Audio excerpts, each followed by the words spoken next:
Ketika seseorang benar-benar menemukan Kristus, ia akan menyadari bahwa tidak ada yang lebih berharga darinya, saudara. Dan orang yang menemukan Kristus, hidupnya itu tidak akan pernah sama lagi.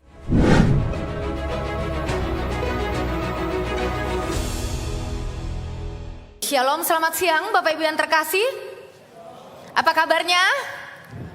Baik, luar biasa. Puji Tuhan, di dalam anugerahnya kita boleh terus dipelihara, disertai dan juga diberkati oleh Tuhan. Kembali pertama-tama saya rindu mengucapkan terima kasih kepada segenap majelis dan juga hamba Tuhan yang telah mempercayakan saya untuk boleh melayani pada siang hari ini di dalam pemberitaan firman Tuhan. Bapak Ibu yang terkasih, kita bersyukur buat anugerah Allah yang boleh memanggil kita dan juga mengundang setiap kita pada siang hari ini untuk kita boleh datang menyembahnya. Biarlah setiap kita boleh datang dengan hati yang rindu dan juga haus untuk mengalami perjumpaan dengan Tuhan kita Yesus Kristus yang hadir di tengah-tengah kita pada saat ini. Tema yang akan kita renungkan bersama-sama pada minggu masa Prapaskah ini adalah kerajaan yang tak ternilai, saudara. Saya mengajak saudara untuk membuka Alkitab masing-masing di dalam Injil Matius pasal yang ke-13 ayat yang ke-44 hingga ayat yang ke-46. Injil Matius pasal yang ke-13 ayat yang ke-44 hingga ayat yang ke-46. Saya akan membacakan bagi setiap saudara sekalian. Silahkan saudara memperhatikan Alkitab saudara masing-masing. Demikianlah firman Tuhan. Hal kerajaan surga itu serumpama harta yang terpendam di ladang, yang ditemukan orang lalu dipendamnya lagi. Oleh sebab sukacitanya, pergilah ia menjual seluruh miliknya lalu membeli ladang itu. Demikian pula hal kerajaan surga itu seumpama seorang pedagang yang mencari mutiara yang indah. Setelah ditemukannya mutiara yang sangat berharga, ia pun pergi menjual seluruh miliknya lalu membeli mutiara itu. Saudaraku yang terkasih, ada sebuah ungkapan saudara yang sering kali mungkin kita dengar atau yang tidak asing di telinga kita, saudara, itu berbunyi seperti ini.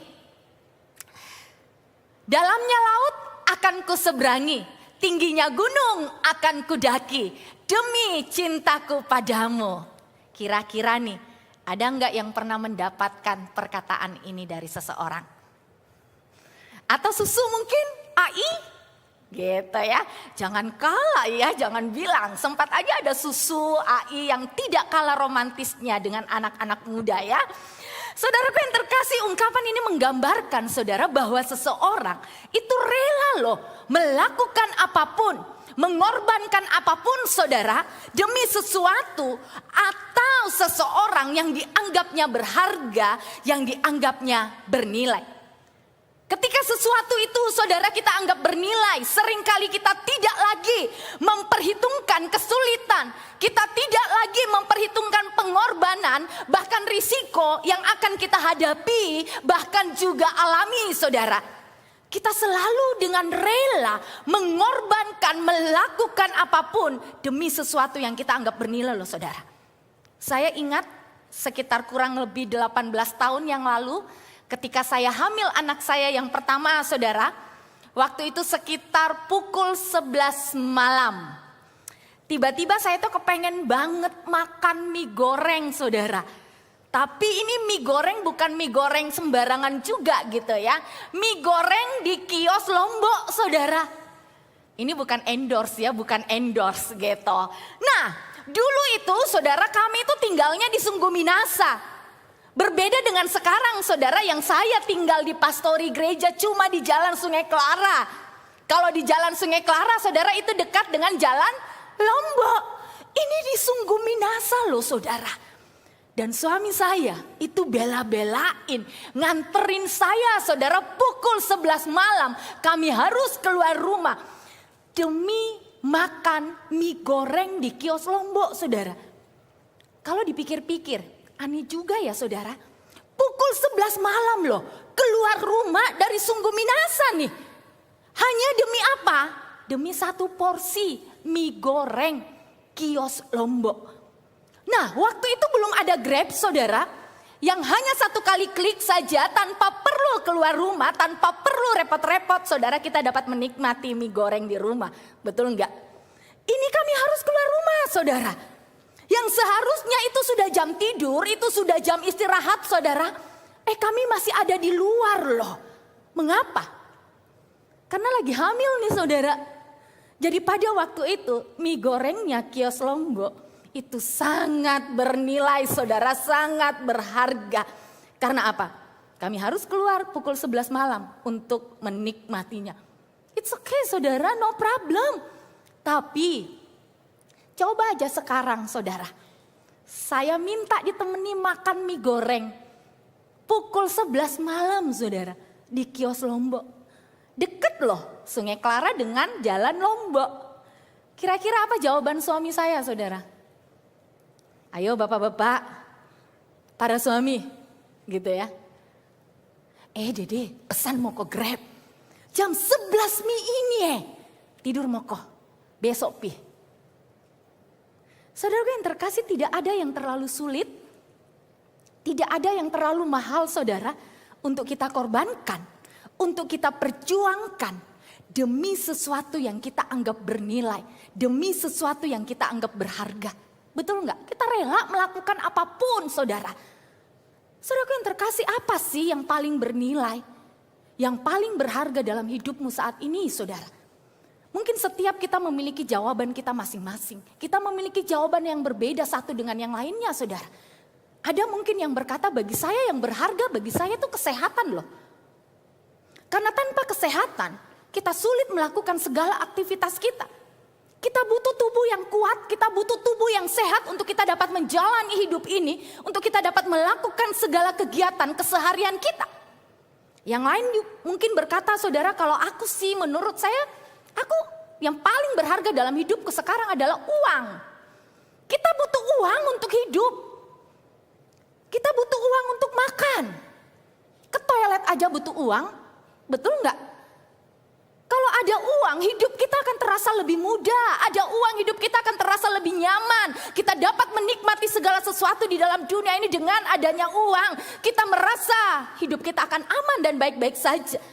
Makanya, saudara, tidak jarang kita temukan orang-orang itu menghalalkan segala cara loh. Nipu, korupsi, demi apa, saudara? Demi uang. Orang-orang bekerja keras, banting tulang demi apa, saudara? Demi uang, saudara.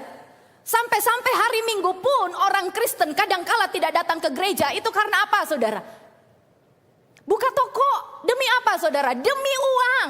Saking bernilainya tuh uang, saudara. Hari Minggu pun tetap cari uang. Saudaraku yang terkasih, ada satu lagu sekolah minggu, saudara, jadul yang berkata seperti ini. Apa yang dicari orang? Uang. Apa yang dicari orang? Uang. Apa yang dicari orang? Pagi, siang, hari, petang, uang, uang, uang. Bukan Tuhan Yesus. Saudara yang terkasih, cari uang itu baik, saudara. Tapi ingat, jangan lupa cari Tuhan. Yang lain juga mungkin berkata, saudara, kalau bagi saya sih, yang bernilai itu menurut saya itu keluarga loh. Karena ada juga nih lagunya. Apa, saudara? Harta yang paling berharga adalah keluarga. Apalagi bagi kita nih orang Asia, saudara. Keluarga adalah segalanya. Saudaraku yang terkasih, kesehatan, uang, keluarga atau yang lainnya mungkin, saudara. Itu baik. Namun di dalam pembacaan kita tadi, Yesus mengungkapkan ada satu yang nilainya jauh melampaui, jauh lebih tinggi, saudara, dari apa yang kita cari selama ini, dari apa yang kita kejar selama ini, dan dari yang kita anggap bernilai selama ini, saudara, yaitu apa? Kerajaan Allah. Dan menariknya, saudara, Yesus mengungkapkan kerajaan sorga atau kerajaan Allah ini dengan dua perumpamaan sekaligus, yaitu perumpamaan tentang harta yang terpendam di ladang, dan yang kedua perumpamaan tentang mutiara yang sangat berharga. Saudaraku yang terkasih, di dalam dari perumpamaan ini, saudara, kita akan belajar mengapa kerajaan Allah itu tidak ternilai. Yang pertama, saudara, Kerajaan Allah, karena kerajaan Allah adalah harta yang sangat berharga, saudara. Saudara yang terkasih, Alkitab dengan jelas mencatat di dalam Injil Matius pasal yang ke-13 tadi ayat yang ke-44 hingga ayat yang ke-46. Bahwa kerajaan surga itu diumpamakan dengan harta dan juga mutiara yang sangat berharga. Kalau kita memperhatikan di dalam ayat yang ke-14 saudara, ayat yang ke-44, Yesus berkata bahwa kerajaan surga itu seperti harta yang terpendam di ladang yang ditemukan seseorang. Sedangkan di dalam ayat yang ke-45 hingga ayat yang ke-46, Yesus berkata bahwa kerajaan surga itu seperti seorang pedagang yang mencari mutiara-mutiara yang indah, lalu menemukan satu mutiara yang sangat berharga. Kita lihat ya saudara, ada dua gambaran yang berbeda di sini. Yang pertama dikatakan saudara, harta itu ditemukan saudara. Dan yang kedua dikatakan mutiara itu dicari lalu ditemukan. Ini bukan secara kebetulan loh saudara. Melainkan Yesus dengan sengaja memakai dua gambaran ini untuk menunjukkan orang yang menemukan sesuatu yang sangat berharga itu. Yaitu ada orang yang menemukannya secara tidak terduga saudara. Dan ini jelas itu dituliskan di dalam ayat yang ke-44 tadi. Bahwa hal kerajaan surga itu seumpama harta yang terpendam di ladang. Lalu ditemukan orang saudara. Yang ditemukan orang. Kata ditemukan di sini dalam bahasa Yunani itu menggunakan kata heirisko saudara. Yang berarti menemukan sesuatu secara tidak terduga. Tanpa sengaja saudara mencarinya terlebih dahulu. Saudara yang terkasih, pada zaman Yesus itu belum ada bank seperti sekarang ini saudara. Orang-orang pada zaman itu yang memiliki harta itu biasanya menyembunyikan atau menyimpan harta mereka di dalam tanah atau di ladang supaya itu aman saudara dari pencuri maupun dari perang-perang yang biasanya terjadi. Nah, apabila terjadi perang atau pemiliknya itu meninggal saudara, seringkali harta itu atau bisa saja saudara, harta itu mulai dilupakan saudara dan tertimbun di dalam tanah. Nah, ada kemungkinan saudaraku yang terkasih, orang ini itu hanya datang ke ladang itu untuk bekerja seperti biasanya. Ia menggali tanah, ia mengelola tanah yang ada, ia mengelola ladang itu, ia kemudian mencangkul. Namun tiba-tiba ia menyentuh saudara, ada sesuatu yang berbeda dari biasanya. Dan ketika itu digali saudara, ternyata ada sebuah harta di dalamnya. Kita lihat ya saudara, ia tidak sedang mencari harta. Ia tidak merencanakan untuk menemukan harta saudara. Tetapi ia menemukannya secara tidak sengaja. Berbeda dengan pedagang tadi saudara. Yang mencari mutiara-mutiara yang indah. Lalu menemukan satu mutiara yang berharga. Saudaraku yang terkasih, kata mencari di sini. Itu menggunakan kata Yunani seteo saudara, yang berarti mencari dengan sungguh-sungguh. Mengejar sesuatu itu dengan serius. Dan berusaha menemukan sesuatu yang dianggapnya berharga atau bernilai. Saudaraku yang terkasih, pedagang ini bukan orang sembarangan loh. Ia adalah pedagang mutiara. Ia sudah melihat banyak mutiara saudara. Ia sangat memahami kualitas mutiara yang indah. Tetapi semua mutiara yang pernah ia lihat belum memuaskan hatinya. Sampai pada akhirnya saudara, ia menemukan satu mutiara yang sangat berharga dari sekian banyaknya mutiara yang kelihatannya indah. Saudaraku yang terkasih, menariknya yang satu menemukan secara tidak terduga saudara. Sedangkan yang lain mencari dulu dan menemukan saudara. Namun hasilnya itu sama loh. Orang yang menemukan harta di ladang maupun pedagang yang menemukan mutiara itu setelah mencarinya. Keduanya saudara itu menyadari satu hal yang sama. Apa itu saudara? Apa yang mereka temukan itu jauh lebih berharga daripada yang mereka miliki selama ini.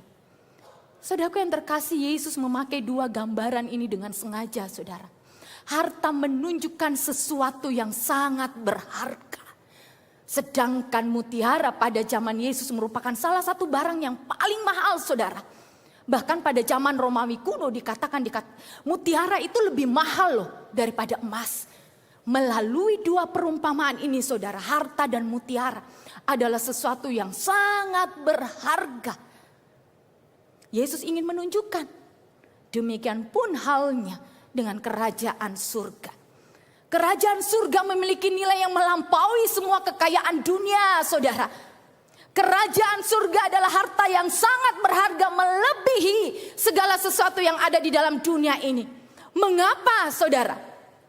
Karena ketika Yesus berbicara tentang kerajaan surga, Ia tidak hanya berbicara tentang sebuah tempat yang namanya surga, saudara, yang nantinya kita akan tempati bersama dengan Allah. Kerajaan Allah berbicara tentang pemerintahan Allah yang dinyatakan melalui Yesus Kristus Tuhan. Artinya, saudara, ketika seseorang menemukan kerajaan surga, ia menemukan Kristus. Dan ketika seseorang memiliki Kristus, ia memiliki sesuatu yang jauh lebih berharga daripada seluruh kekayaan dunia ini. Di dalam Kristus, saudara, kita memperoleh pengampunan dosa. Dosa yang memisahkan manusia dari Allah, namun diselesaikan melalui karya salib Kristus. Di dalam Kristus, saudara, kita memperoleh keselamatan. Manusia yang seharusnya binasa, manusia yang seharusnya mati karena dosa, namun menerima anugerah keselamatan oleh iman di dalam Kristus Yesus Tuhan. Dan di dalam Kristus, saudara, kita menerima hidup yang kekal. Sesuatu yang tidak dapat kita beli dengan uang, saudara. Tidak dapat kita peroleh dengan kekayaan. Tidak dapat kita capai dengan usaha manusia. Enggak, saudara. Kristus harus datang dan mengorbankan dirinya bagi kita, saudara. Ini harga yang sangat mahal yang Ia kerjakan bagi manusia. Karena apa, saudara? Kasih-Nya bagi kita itu tidak ternilai. Tidak ternilai, saudara. Namun Allah itu memberikan secara cuma-cuma di dalam Yesus Kristus Tuhan. Agar apa, saudara? Agar Kristus itu menjadi raja dan memerintah di dalam kehidupan kita. Menjadi harta yang paling berharga yang kita miliki, saudara. Betapa berharganya manusia. Sehingga Kristus memberikan dirinya bagi saya dan saudara. Dan itu bukan harga yang murah, saudara. Kristus harus mati di atas kayu salib. Agar apa? Kita memperoleh hidup di dalam Dia. Saudaraku yang terkasih, dunia sering menawarkan banyak hal yang tampaknya berharga, saudara. Dunia berkata apa? Uang itu berharga. Gadget saudara itu berharga. Uang berharga, gadget berharga. Jabatan itu berharga. Kesuksesan, keberhasilan itu berharga. Pengakuan manusia itu berharga. Dan nilai kita, saudara, seringkali ditentukan oleh apa kata dunia.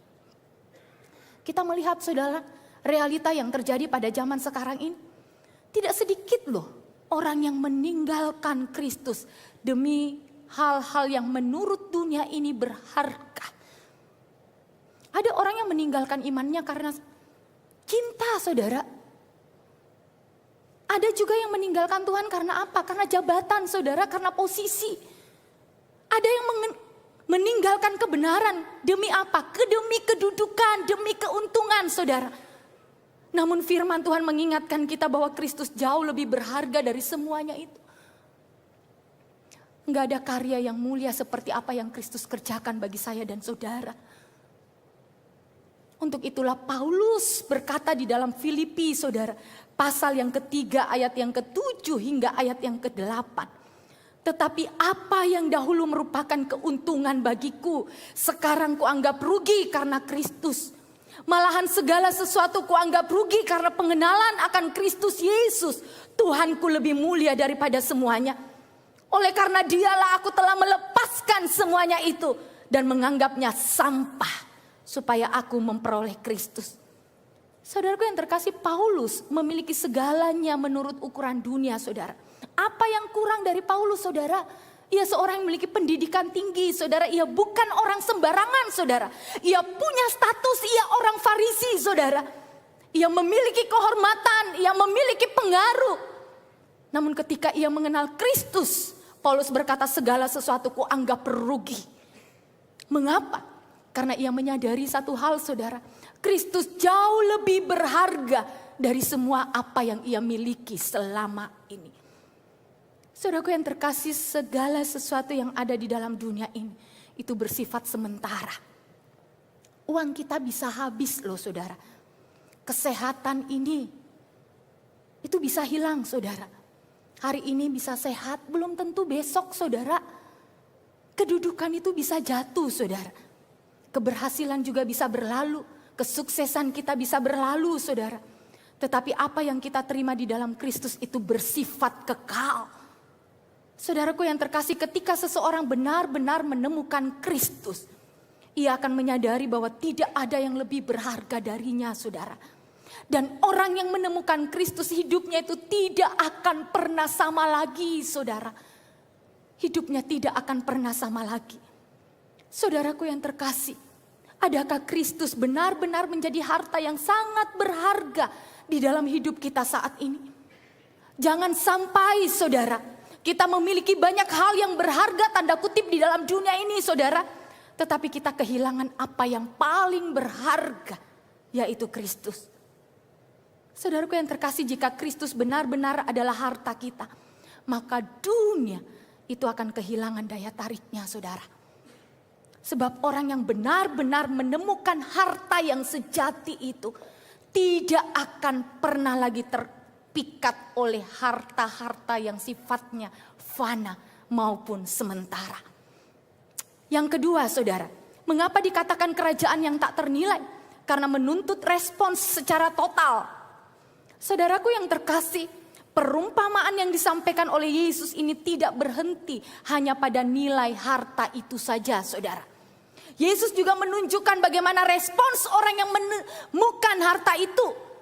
Ayat yang ke-44 mengatakan, oleh sebab sukacitanya pergilah ia menjual seluruh miliknya lalu membeli ladang itu. Dilanjutkan ayat yang ke-46, saudara, ia pun pergi menjual seluruh miliknya lalu membeli mutiara itu. Saudaraku yang terkasih, orang yang menemukan harta di ladang maupun pedagang yang menemukan mutiara, itu keduanya saudara melakukan tindakan yang sama. Responsnya itu sama saudara, apa? Mereka menjual seluruh miliknya. Ini menunjukkan saudara respons secara total dari apa yang dianggapnya berharga saudara. Kita lihat ya, Alkitab tidak mengatakan mereka menjual sebagian. Alkitab tidak mengatakan mereka menjual sepertiga atau seperempat saudara. Tetapi Alkitab dengan jelas mengatakan mereka menjual seluruh miliknya saudara. Mengapa? Karena ketika seseorang benar-benar melihat nilai dari harta itu saudara, ia menyadari bahwa apa yang ia lepaskan itu tidak sebanding dengan apa yang ia peroleh saudara. Ketika seseorang melihat nilai sejati dari kerajaan Allah, dunia itu gak akan ada artinya lagi saudara. Hal-hal yang dulunya serasa penting dan berharga, sekarang itu tidak lagi. Karena apa? Karena Kristus saudara. Itulah sebabnya Alkitab juga dengan jelas mengatakan apa? Oleh sebab sukacitanya saudara. Itu artinya orang ini menjual seluruh miliknya loh. Itu bukan dengan hati yang berat saudara. Ia tidak merasa terpaksa untuk melakukannya, untuk menjual seluruh miliknya, enggak. Ia tidak merasa kehilangan saudara. Ia melakukannya dengan hati yang penuh dengan sukacita. Karena ia tahu saudara bahwa harta yang ia temukan itu jauh lebih berharga daripada semua yang ia miliki sebelumnya. Inilah respons sejati terhadap Injil saudara. Ketika seseorang benar-benar menemukan Kristus sebagai harta yang paling berharga, maka hidupnya itu tidak sama lagi seperti sebelumnya. Orientasi hidupnya itu berubah saudara. Pusat hidupnya itu berubah, bukan lagi dengan segala sesuatu apa yang ada di dalam dunia dan apa yang kita miliki. Tetapi Kristuslah yang menjadi pusat. Kristuslah yang menjadi orientasi kehidupan kita saudara. Bukan karena terpaksa kita melakukannya saudara. Tetapi kita dengan rela memberikan, menyerahkan hidup kita secara total demi Kristus. Bukan karena dipaksa saudara, tetapi karena kita sadar bahwa Kristus jauh lebih berharga dari semua apa yang kita miliki dan juga punyai. Saudaraku yang terkasih, ada sebuah kisah dari seorang misioneri bernama Jim Elliot saudara. Ia adalah seorang pemuda Amerika yang cerdas, yang memiliki pendidikan yang sangat baik saudara, dan juga masa depan yang sangat menjanjikan. Secara dunia saudara, menurut ukuran dunia, Jim Elliot ini bisa saja hidup nyaman, hidup aman, memiliki karir dan juga masa depan yang ada yang baik saudara, menikmati hidupnya dan juga masa mudanya. Tetapi di dalam hatinya, ia memiliki kerinduan yang besar untuk memberitakan Injil kepada suku-suku yang belum pernah mendengar tentang Kristus. Akhirnya saudara, ia memilih pergi untuk melayani sebagai seorang misioneri di daerah terpencil di Ekuador saudara. Untuk menjangkau suku Auca.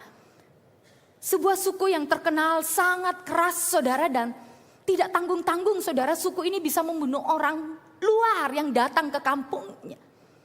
Banyak orang berkata saudara kepada Jim Elliot, ini keputusan yang salah, ini keputusan yang keliru. Keputusan ini terlalu berbahaya, terlalu beresiko. Kamu akan kehilangan masa depanmu. Dan bukan cuma itu saja, engkau terlalu mempertaruhkan hidupmu. Namun dalam tulisannya saudara, Jim Elliot berkata saudara, ia pernah berkata bahwa orang yang melepaskan apa yang tidak bisa ia pertahankan untuk mendapatkan apa yang tidak bisa hilang darinya, bukanlah orang bodoh. Pada tahun 1956 saudara, Jim Elliot dan beberapa rekan yang lainnya saudara yang melayani suku ini itu akhirnya dibunuh oleh suku yang mereka layani. Banyak orang melihat ini sebagai sebuah tragedi saudara.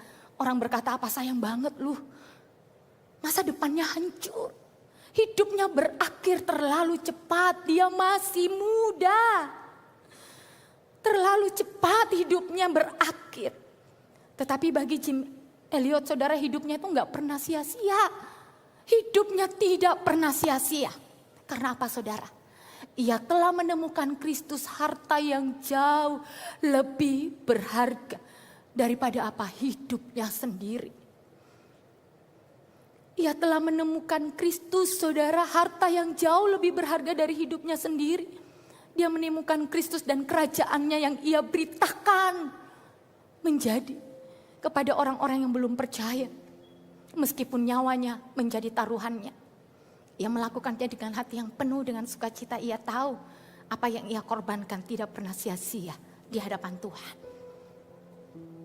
Saudaraku yang terkasih, iman kepada Kristus bukan lagi tentang apa sih yang saya bisa dapatkan dari iman saya, apa sih yang saya dapatkan dari Kristus.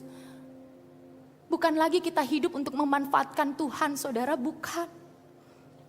Melainkan ketika kita meyakini dan mempercayai Yesus Kristus Tuhan, yang adalah harta yang tidak ternilai itu, yang tidak berharga. Setiap kita akan berkata, apa yang rela saya lepaskan, apa yang rela saya berikan demi Kristus yang satu-satunya harta yang sangat berharga, yang tak ternilai itu.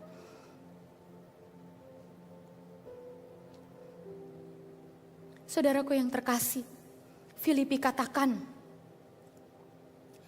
yang walaupun dalam rupa Allah tidak menganggap kesetaraan dengan Allah itu sebagai milik yang harus dipertahankan, melainkan telah mengosongkan dirinya dan mengambil rupa seorang hamba dan menjadi sama dengan manusia. Ia Allah yang telah memberikan putranya satu-satunya, yang tunggal saudara. Yesus Kristus Tuhan mengosongkan dirinya, mengambil rupa seorang hamba menjadi sama seperti manusia. Demi siapa saudara? Demi saya dan saudara. Dia Allah yang telah memberikan segalanya bagi kita. Bagaimana dengan kita saudara? Maukah kita memberikan segala-galanya demi Kristus, Allah yang telah begitu baik untuk kita? Apakah yang saat ini belum kita lepaskan demi Kristus saudara? Apakah itu dosa mungkin yang masih terus kita genggam? Kebiasaan lama yang kita tahu itu tidak berkenan di hadapan Tuhan. Kita tahu kita sedang melayani Tuhan. Kita tahu kita sedang melayani Pencipta dan Penebus kita, tetapi kita masih terus bergumul dengan dosa-dosa yang selama ini kita genggam. Kita sulit untuk melepaskannya. Apakah itu mungkin kepahitan yang masih sulit untuk kita lepaskan saudara? Bertahun-tahun kita menyimpan kepahitan yang ada. Dan kita berkata, Tuhan, kalau yang lain itu boleh saya lepaskan, boleh. Tapi yang ini nggak bisa. Terlalu berat, terlalu sakit. Yang lain boleh saya lepaskan, tapi ini enggak. Ataukah itu mungkin kesombongan, saudara? Kita sulit merendahkan diri. Kita sulit menerima teguran. Kita sulit mengakui kesalahan kita. Kita hidup dalam keakuan. Kita mungkin juga masih menggenggam ambisi-ambisi dunia yang ada. Keinginan untuk dihormati. Keinginan untuk berhasil dengan cara apapun. Keinginan untuk mengejar dunia. Sampai Kristus tidak lagi punya tempat di hati kita. Saudaraku yang terkasih, seringkali kita memiliki Kristus. Tetapi kita juga masih pengen mempertahankan dan juga memiliki hal-hal yang lain. Masih ada hal-hal yang kita genggam, saudara. Kita masih menggenggam dunia dengan segala kenikmatannya. Betul kita ada di dalam dunia, saudara. Kita hidup di dalam dunia. Tapi firman Tuhan katakan apa? Jangan hidup seperti cara dunia yang ada. Karena apa? Kita sudah ditebus dengan darah yang mahal. Jika kita ingin harta itu, kita ingin mutiara yang berharga itu, saudara. Mari belajar untuk memberikan hidup kita sepenuhnya. Melepaskan segala hal-hal yang tidak berkenan di hadapan Tuhan yang selama ini kita genggam. Yesus dengan jelas mengatakan orang yang menemukan harta itu menjual seluruh miliknya. Pedagang yang menemukan mutiara itu menjual seluruh miliknya. Mengapa?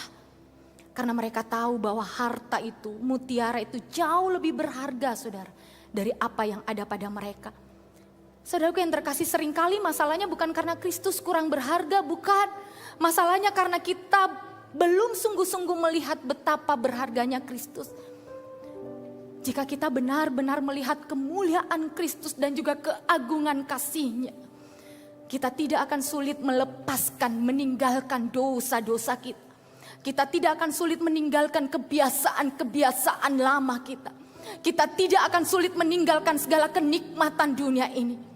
Karena kita tahu apa yang kita terima di dalam Kristus itu jauh lebih besar daripada apa yang kita lepaskan. Saudaraku yang terkasih, firman Tuhan hari ini mengajak kita untuk bertanya dengan diri kita sendiri. Maukah kita menyerahkan seluruh hidup kita secara total bagi Kristus? Maukah kita melepaskan segala hal yang tidak berkenan kepadanya? Melepaskan keakuan kita. Melepaskan dosa-dosa kita, meninggalkan dosa, melepaskan segala kenyamanan yang membuat kita jauh dari Tuhan. Bahkan melepaskan segala pencapaian-pencapaian yang selama ini menjadi kebanggaan kita dan menjadi raja atas hidup kita. Dan izinkan Kristus menjadi raja atas hidup saya dan saudara. Sebab jika Kristus benar-benar adalah harta yang sangat berharga, saudara, maka tidak ada sesuatu pun di dalam dunia ini yang terlalu berharga untuk kita lepaskan demi Dia. Saya mengajak saudara untuk menundukkan kepala pada siang hari ini. Kiranya Roh Kudus boleh menolong setiap kita untuk melihat betapa mulianya dan juga betapa berharganya Kristus. Sehingga hati kita dengan rela menyerahkan hidup kita sepenuhnya dan mengizinkan Kristus menjadi raja atas hidup kita. Mari kita datang kepada Tuhan pada siang hari ini. Dia Allah yang hadir di tengah-tengah kita. Dan Dia sangat mengasihi engkau dan saya. Dia bertanya kepada kita, sungguhkah Dia menjadi harta yang tidak ternilai? Kerajaannya menjadi harta yang tidak ternilai? Atau ada harta-harta yang lain yang bertahta di dalam hati kita?